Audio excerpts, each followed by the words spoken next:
My name is Whitney, and I'm 36. At a New Year's Day brunch in Philadelphia, the room was loud in that polite, performative way families get when they want everything to look normal. I was halfway through my plate when a small shadow slid beside my chair, steady and deliberate, like this had been practiced. A child's hand tipped a half-eaten plate, and warm leftovers collapsed onto my food, right in the center, like I was a bin someone forgot to take out. Then she looked at me and said, "Mom says you're family trash." I didn't react. I didn't flinch, didn't argue, didn't even look around to see who was watching, because I already knew they were. I just stared at the mess on my plate and felt something inside me go quiet. The kind of quiet that doesn't come with tears. It comes with a decision. That night, after everyone went home and the group chat went still for a while, my phone lit up with a message from Mom. "You're out of our lives." Two people reacted to it immediately, quick and casual, like pressing a button was easier than looking me in the eye. I smiled at my screen and typed one line. "Fine. Everything in my name disappears tomorrow." Then I left the group. By midnight, the messages wouldn't stop, panicked and fragmented, like someone had pulled a plug and they were only just hearing the silence. Before I tell you what he said, and what happened after I walked out, tell me, what time is it for you right now, and where are you watching from? I'm curious to see how far this story will travel. Back in my apartment that night, the silence felt heavier than the walls. I set my phone face down on the counter and left it there, buzzing against the laminate like it belonged to somebody else. Habit made me flip on the kitchen light, start the kettle, move through the same small motions I'd been repeating for years. The only real difference was in my chest. Something that used to bend automatically around other people's crises had finally gone stiff. My name is Whitney Caldwell. I am 36 years old, and if you looked at my life on paper, you would say I am doing fine. I have a steady job in operations for a logistics company in South Philadelphia, a one-bedroom walk-up that I pay for on time, no kids, no pets, no partner to negotiate with. My credit score is the kind of number banks smile at. None of that is why my family needs me. They need my name. My younger sister Desiree is 3 years behind me and has been the center of the Caldwell universe since she could talk.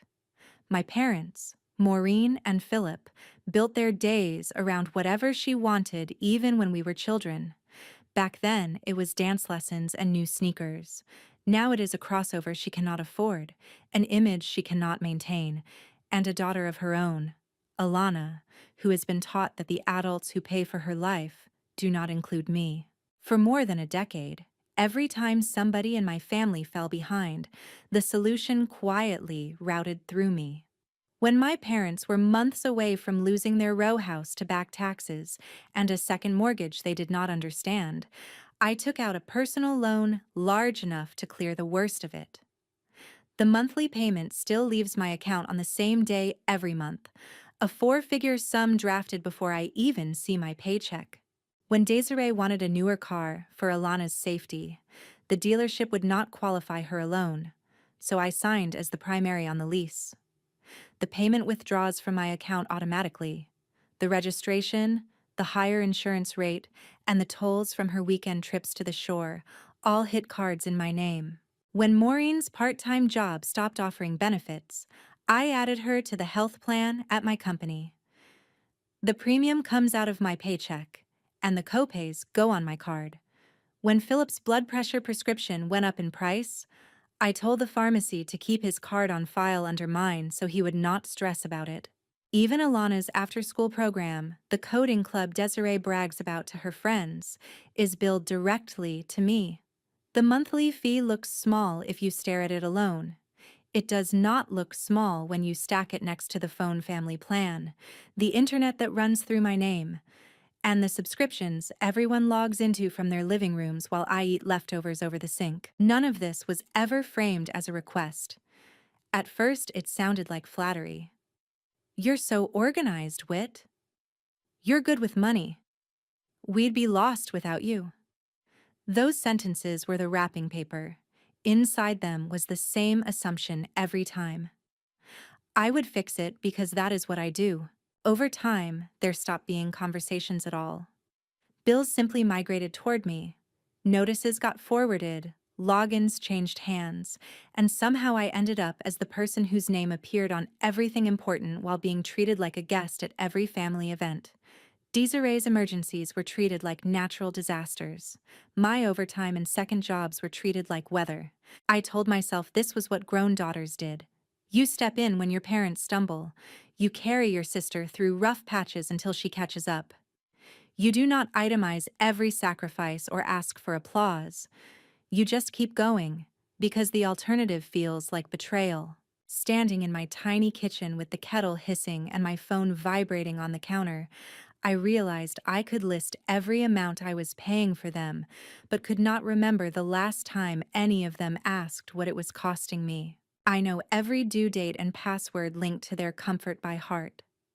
I can picture the color of each company's logo when I close my eyes, the way a nurse learns medication labels. What I do not have is a single clean sheet where any of it lives together. I have always avoided that, telling myself that love does not belong in a spreadsheet, that family is not supposed to feel like an account you reconcile. That night, for the first time, the absence of that sheet felt less like virtue and more like denial. When the kettle clicked off, I finally picked up my phone. The screen was crowded with notifications, stacked icons fighting for attention. The group chat sat near the top, frozen on my last message. I ignored it and opened my banking app instead. The loading wheel spun once, then my accounts appeared. Neat and indifferent. Numbers that had always felt distant now looked like something I could take back. I went straight to the section for recurring payments. The list was longer than I like to admit. My own rent and utilities sat at the top. Then came the others. A line for a loan tied to my parents' row house, marked with their address but my name. A lease payment for a crossover registered to my sister. A charge for a health insurance plan with 3 dependents. A recurring fee for an after-school program labeled with Alana's name. A family phone plan with multiple lines. Home internet at an address that was not mine. Streaming accounts and other subscriptions, all linked to my cards. For years I had scrolled past this page without really seeing it. That night it looked different. Every line was a story about who had been allowed to relax and who had not. Every deduction carried a history of calls, tears, excuses, and that tight, forced gratitude that never turned into actual thanks. I opened a new note and listed each obligation with the person who benefited beside it. The loan for the house, my parents, the car lease, my sister, the health plan, my parents again, the coding club, my niece, the phone lines, almost everyone but me. I wrote the amounts in full words instead of digits, forcing myself to feel the weight of them. 4 figures here, 3 figures there, strings of 2 figures that did not look like much until they stacked into something enormous. Once everything sat in one place, there was nothing left to argue with. This was not a handful of favors. This was a parallel life I had been paying for, while keeping my own deliberately small. I started with the things that touched only them. The crossover payment could be shifted off my shoulders. The company that held the lease offered chat support. I asked how to stop being the primary payer and how to route bills to the person actually driving the car. They were polite but firm. They could not rewrite the contract. What they could do was stop pulling from my account and send each invoice directly to the address on file. I confirmed the change and watched the status update. The next draft would not come from my account. Next came the extra lines on my phone plan. In the account settings, each device had a label. Mom, Dad, Des, Elena's tablet. Mine was the only one I actually needed. I checked the contract dates and weighed the penalty for shrinking the plan against another year of paying for 4 lines. The fee for cutting them loose was smaller than the cost of continuing. I scheduled the change for the next billing cycle. Their phones would not shut off overnight, but the notice would go out. They would have time to move their numbers and learn what service cost when nobody else was cushioning the bill. For the house loan payment, I left the underlying agreement alone and stopped only the automatic draft. The bank would send a notice when the transfer did not arrive. My parents would have to speak to the lender themselves instead of letting my balance absorb their silence. The after-school program was simple. There was a portal with a switch for automatic billing. I turned it off. The site warned that future charges would need to be paid manually to keep enrollment active. A red banner appeared across the top of the page and stayed there even after I logged out. Health insurance would take more care. I could not drop my parents in the middle of a coverage period without giving them a chance to adjust. In my company portal, I read the rules for changing dependents. There were windows for updates, penalties for mid-year removals, options for them to continue coverage on their own. I saved the relevant pages and decided that piece would not move tonight. By the time I closed the note, I had a map of every connection between my accounts and my relatives' comfort. Some changes were already moving. Others waited for a call or a form. All of them were visible in a way they had never been before. My phone was still buzzing with messages I refused to open. I set it on the table again with the sound off and shut the laptop. The apartment was the same size it had always been, but my life no longer felt completely occupied. A little before midnight, the quiet in my apartment shifted. My phone kept lighting up on the table in short pulses. I let it flash a few times before I turned it over. Notification banners stacked on the lock screen, most of them new threads where the group chat used to be. Above them sat 2 alerts from my bank, both marked as important. I opened the bank messages first. The system had blocked a scheduled draft tied to the house loan after I removed the authorization earlier that evening. Another notice said a recurring charge for the car lease could not be processed and would need a new funding source. The language was flat, but the timing meant those alerts were landing in more than one inbox, not just mine. When I backed out to the home screen, the text threads came into focus. One from Desiree, one from Maureen, one from Philip, and one from an unknown number.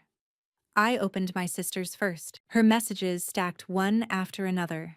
At first, she wanted to know what was happening with the car payment and why her bank app showed the automatic draft as unavailable.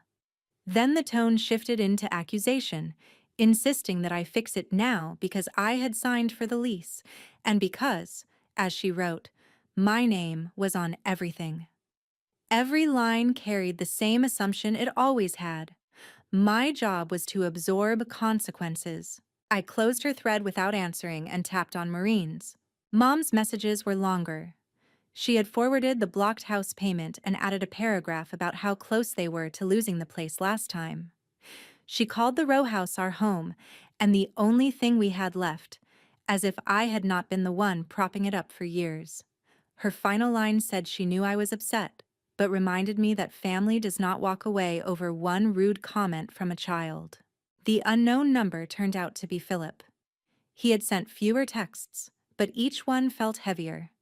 He told me I was being dramatic, that responsible adults did not play games with mortgages and coverage. He called the decision reckless. He never called it mine. I read each message once, then put the phone down and filled a glass with water. For the first time, I did not feel the urge to reply. Not to explain, not to defend myself, not to offer a compromise that would keep everyone else comfortable and leave me scrambling later. I felt the urge to make sure every step I had taken would hold up if anyone tried to challenge it. Roderick was the only person in my life who knew the outline of my finances. We had met when I started at the logistics company, when I was still paying off student debt and picking up extra shifts. He worked as a senior analyst in another department and did part-time consulting, helping people untangle money they had tied into knots. After listening to me describe another round of temporary help for my family, he had once asked me to bring everything in one folder. It was the closest anyone had ever come to telling me I was allowed to set limits. I scrolled past the family threads and opened our last conversation. My fingers hovered over the keyboard for a long minute before I typed out a question. I told him in broad strokes what I had done that evening and asked whether those changes were enough to pull my name out of places it never should have been, and what I still needed to do to protect myself. I did not expect an answer until morning. The reply arrived a few minutes later. He wrote that he could not give formal legal advice over text, but from what I described, stopping the drafts was the only way to push the other adults to take responsibility. He suggested I call my bank during business hours to put formal stop payments on anything still scheduled from my accounts, and to request written confirmation. He told me to download every statement showing the history of who had been paid and from where, and to save copies somewhere my family had never touched. At the end, he wrote one sentence that landed harder than any threat coming out of my family's phones. If anyone wanted to accuse me of abandonment, the paper trail would show a decade of the opposite. I read that line again before locking my screen. The texts from across the city kept coming, piling up in unseen threads. I left the phone face down on the table and sat by the window. Outside, the night between one year and the next finally felt quiet enough for me to hear myself think. By late morning the next day, I chose a place where I could leave without anyone blocking the door. There was a narrow diner on the edge of Center City, chipped counters and bottomless coffee, the kind of room where people mostly minded their own business. I took a booth along the wall facing the entrance and wrapped my hands around a mug until the heat steadied them. Maureen walked in first, eyes sweeping the room like she expected bad news to be printed above my head. Philip followed with his jaw set and his coat half open. Desiree came last, still scrolling her phone. Alana pulled along at her side. They spotted me and moved together toward the booth, a unit so practiced it hurt to watch. They slid into place. Maureen and Philip sat opposite me, Desiree beside me, Alana at the outside edge where she could see every face. For a moment, we let the clatter of plates and the hiss from the grill do the talking. Philip spoke first. He leaned forward, elbows on the table, voice low but sharp. He said it was time to stop whatever game I thought I was playing. Mortgages were not leverage. Auto drafts were not weapons. The house payment had bounced. The lease company was already sending warnings, and grown adults did not pull stunts that put roofs and contracts at risk. He called what I had done reckless. Maureen's fingers twisted the laminated menu. She told me she had not slept, that losing the row house made her sick, that she did not recognize the version of me who could cut off her own parents over hurt feelings. She framed it as a moment of anger, not the end of a long pattern.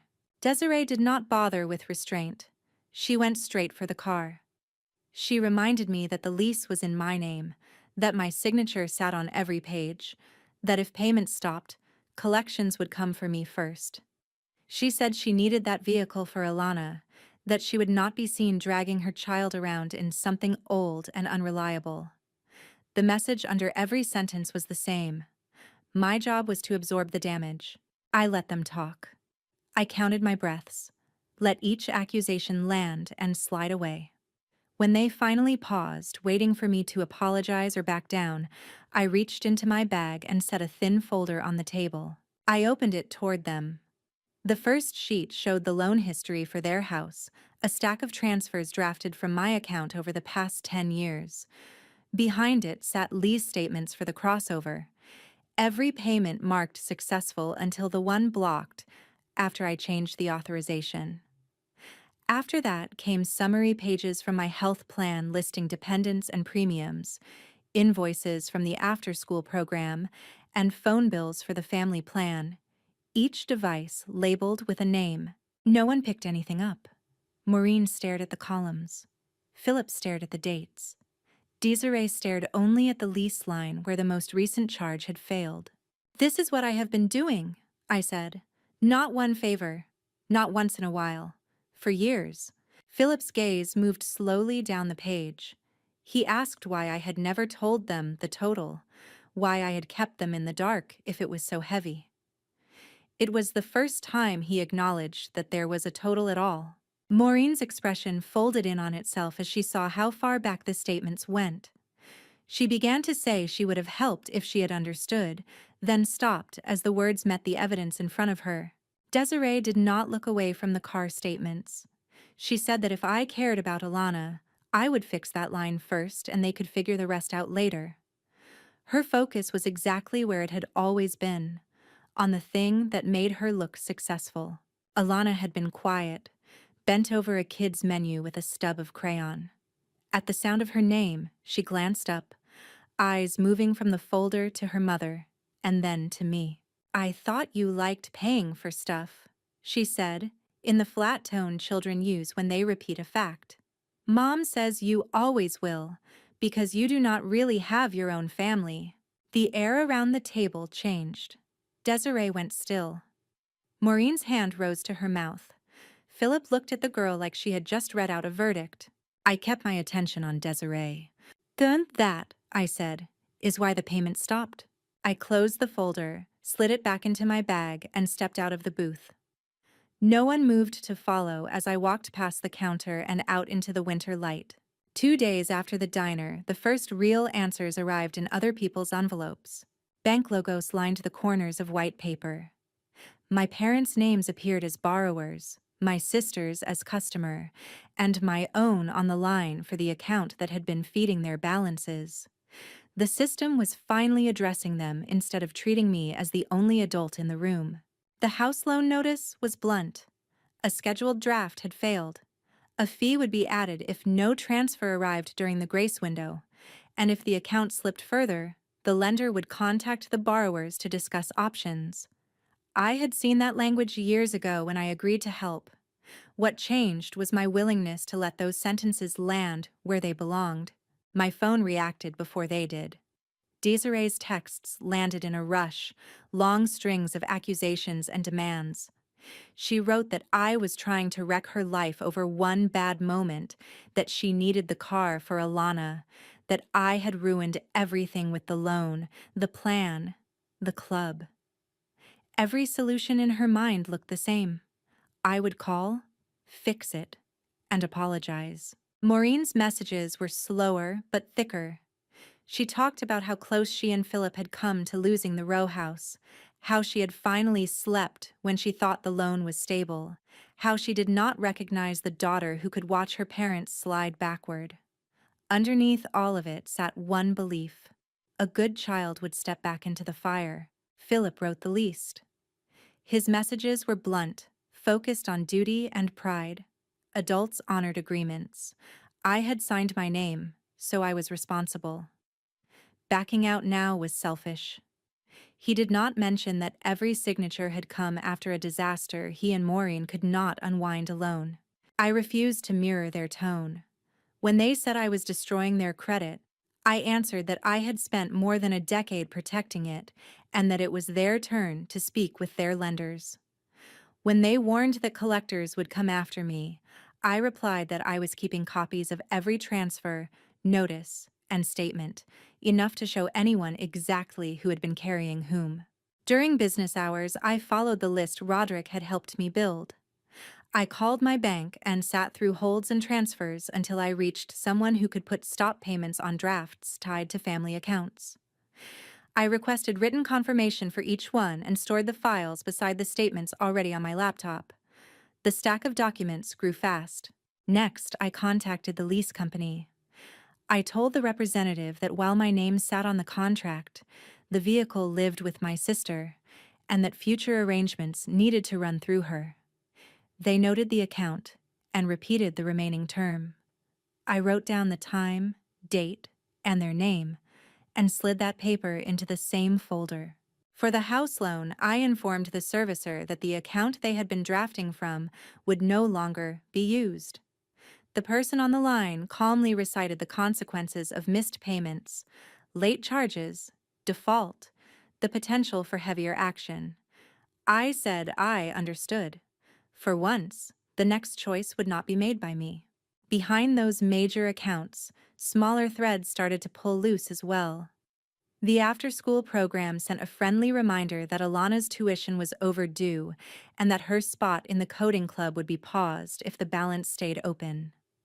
My benefits portal quietly displayed the next window when I could remove my parents as dependents and showed, in small print, that they could stay insured if they chose to pay the full premium themselves. The phone carrier confirmed that, at the end of the billing cycle, my account would shrink to a single line in my name, and every other device would need its own plan. None of these changes were dramatic on their own, but together they marked the beginning of a life where my support was no longer assumed. As the days slid past, my family's tone shifted without ever landing anywhere honest. Desiree's anger thinned as she juggled calls from lenders.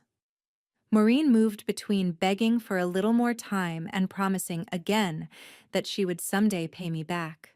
Philip warned that I would regret this when I was older and needed the people I was pushing away. Most evenings, I cooked something simple, left my phone on the counter, and opened only the messages from institutions asking me to confirm the last steps in uncoupling my accounts. Each time I agreed to a change, my world narrowed by a small, precise degree, not into a void, but into a shape that finally felt like my own life. As winter thinned out, my life settled into a shape that no longer bent around other people's emergencies. The last confirmations arrived quietly. One email stated that my parents' coverage would convert if they chose to pay the full premium themselves. Another confirmed that the family phone plan was now a single line in my name. A notice from the after-school program said the account connected to my card had been closed, and that future enrollment would require a new payer. None of these messages felt dramatic. They read like receipts for choices I had already made in my head. My phone changed too. The constant stream of messages from my family thinned to a drip and then stopped altogether. A few final attempts slipped through from new numbers. A photo of the row house looking more worn than I remembered. A snapshot of a bus stop where Desiree waited with Alana. A picture of a stack of letters from lenders spread across my parents' kitchen table. I did not reply. I did not zoom in. I let each image pass through the same quiet that had followed me home from that New Year's brunch. My days became simple in a way that felt almost suspicious at first. I went to work, came home to a place where no one had a key but me, cooked what I wanted, watched whatever I liked on services I actually used. When money left my accounts, it did so for bills that matched the life in front of me.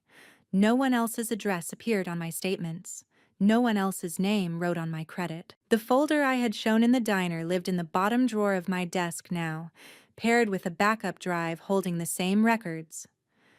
I kept it not because I planned to fight anyone, but because I finally understood that protecting myself was not the same thing as attacking my family. It was simply refusing to be erased by the story they preferred to tell. Word filtered back to me in small sideways ways. A former neighbor mentioned that my parents had spoken to the bank themselves for the first time and were trying to refinance on terms that matched their actual income. Someone from Desiree's old social circle said she was driving an older sedan now, one she could manage without another person's signature. Alana had moved to the public school down the street, and, according to the same gossip, seemed to be doing perfectly well. None of it made me want to reconnect. The point had never been to teach them a lesson and then circle back once they behaved. The point was to step out of a role that had been swallowing me whole and to stay out of it, even if they finally realized what it had cost. On a cool evening, a few months later, I stood in my kitchen with the window cracked open, listening to traffic roll along the street below. The apartment smelled like roasted vegetables and soap. My phone lay on the counter, face up, free of red numbers demanding attention.